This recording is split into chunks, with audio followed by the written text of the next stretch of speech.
The Mirador de la Cruz City Walk gives you panoramic views of the bay and the city of Puerto Vallarta. This is a very popular walk for new and old visitors to PV. There are many ways to get to the Lookout of the Cross, locally known as the Mirador de la Cruz, for panoramic views of the city and the bay.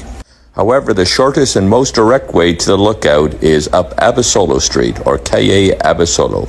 If you start at the body surfer statue on the Malecon, it's only approximately 0.62 kilometers to the top of the Mirador, and that's equivalent to approximately 0.4 miles. So if you walk at a leisurely pace, it'll take you under 20 minutes to get to the top. If you want to stop a few times and take in the views, I say it shouldn't take you any more than about 30 minutes. So the first thing you do is head up Abasolo Street until it turns into a walkway, and the walkway will end at Carranza Street. So it's a quick jog to the left and then back up the street, Abasolo, which will take you directly to the base or the stairway to the Mirador.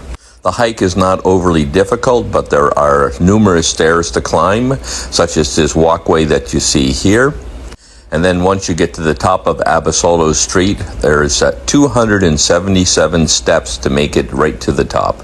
Once you get to the top of the funicular stairs, you will see the cross, and immediately facing the bay, you will look at the lookout platform or observation decks. There's 2 levels showing you panoramic views of the bay, both the south and the north side, as well as the city. An incredible lookout and well worth a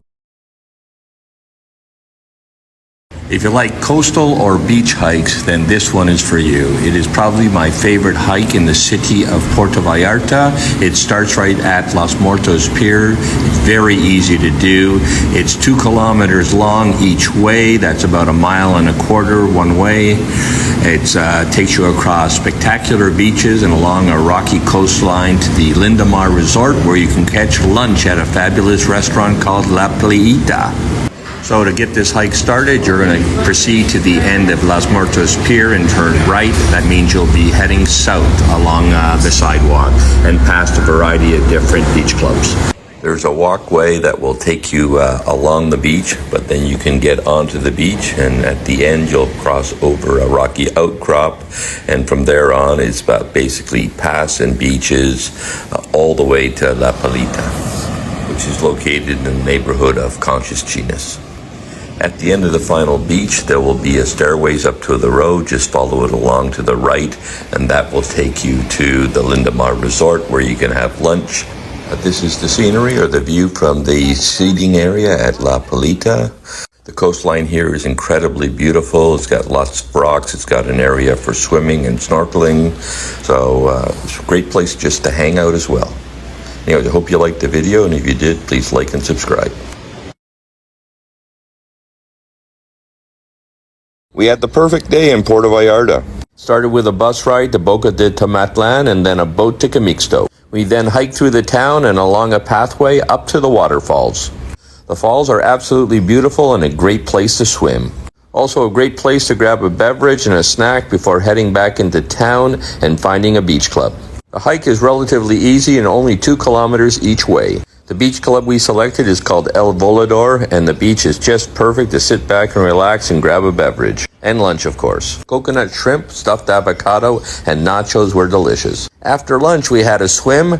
Then we had the owner of the restaurant call us a boat, which took us over to Los Arcos, and we had a quick tour of the rock formation there before heading into Miss Maloya. Miss Maloya is just picture perfect. It has a nice stream that runs into the ocean at the bay. The bay has great sand, perfect for walking and swimming.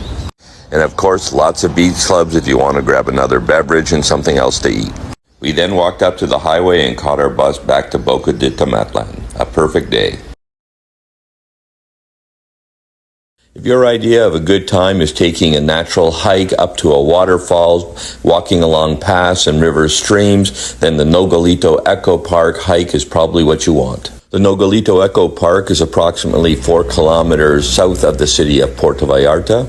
You can take a taxi or Uber right into town or to the front gate of the park. Or you can do what we did. We took a bus from the corner of Constitution and Basia Badio. Cost is 10 pesos, and that'll drop you off at the highway on the 200 to the entrance to the town of Nogalito. From the highway, it's 1.5 kilometers or 1 mile to the center of El Nogalito. and from there a further half kilometer to the entrance gate of the Eco Park itself. Just talk to the bus driver and he will drop you off at the appropriate location. This is a true nature hike. You're walking along a valley and through rivers, crisscrossing it several times. Water depths are not very high. Normally they're only around up to your shins or ankle deep for a few deeper pools where you can swim and relax. And then the waterfalls, of course, which is the highlight of the whole hike. The Eco Park is only about 20 minutes drive from downtown Puerto Vallarta. We like taking the bus. That's only 10 pesos. It's a great way to escape the city and the beaches and do something a little bit less touristy and get out in nature. Anyways, I hope you enjoyed the video, and if you do, please like and subscribe. If you like to move and explore, then the hike from Boca Tomatlan to Las Animas and beyond is probably the best thing you can do in the Puerto Vallarta area. The scenery is absolutely beautiful. You get a great lunch and there's lots of places to swim, and you finish up with a boat ride, either back to Boca or the Los Muertos Pier in Puerto Vallarta. I don't know how it could be any better than this on a vacation, or even if you're a resident and expat in Puerto Vallarta. I do this particular hike at least once a month, and it's always a favorite of mine. I would rate this hike medium difficulty, only because it's a bit long. It's 4.6 kilometers from Boca Tomatlan at the bus stop all the way to Las Animas, but there's a number of steep climbs and steep descents that you need to make sure you hold on and have good shoes for traction so you don't slip and fall. Having said that, if you go slowly, you shouldn't have any issues. Our particular hike was people mostly over 60 and even 70, and we all made it successfully. The hike took us about 3 hours, but we took it very slowly because we wanted to enjoy the entire hike, and we also swam at Calamitos Beach before hitting Las Animas. Again, I hope you enjoy this video. It's one of my favorites, and I think it will be yours if you have a chance to try it. And it's you're able to do it by yourself without a guide, but there are guides in Boca that will gladly take you here. If your idea of a good time is taking a river, road, and trail hike up to a waterfalls where you can jump off and swim, then this hike may be just right for you. This crystal clear mountain river water is so refreshing after a long hike, especially on a hot day. The Quali River Falls is truly beautiful, and the good news is it's within hiking distance of the downtown of Puerto Vallarta.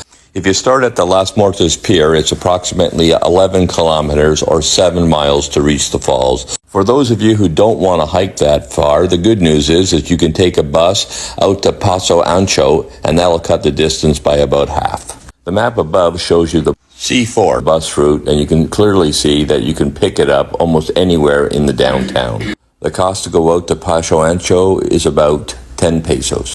The bus runs from 6 in the morning till 10 p.m. and generally leaves anywhere between 20 and 25 minutes regularly.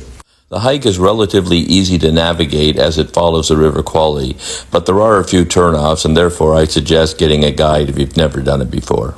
In terms of difficulty, I rate it somewhere between easy and medium. There are 2 river crossings. They're not difficult, but there's also one large climb up into the mountains. The trail is not difficult since it winds back and forth, so there's no section that is overly steep. There were 11 people in our party today. All but 2 were over 60, and we had no difficulty. Hope you enjoyed the video.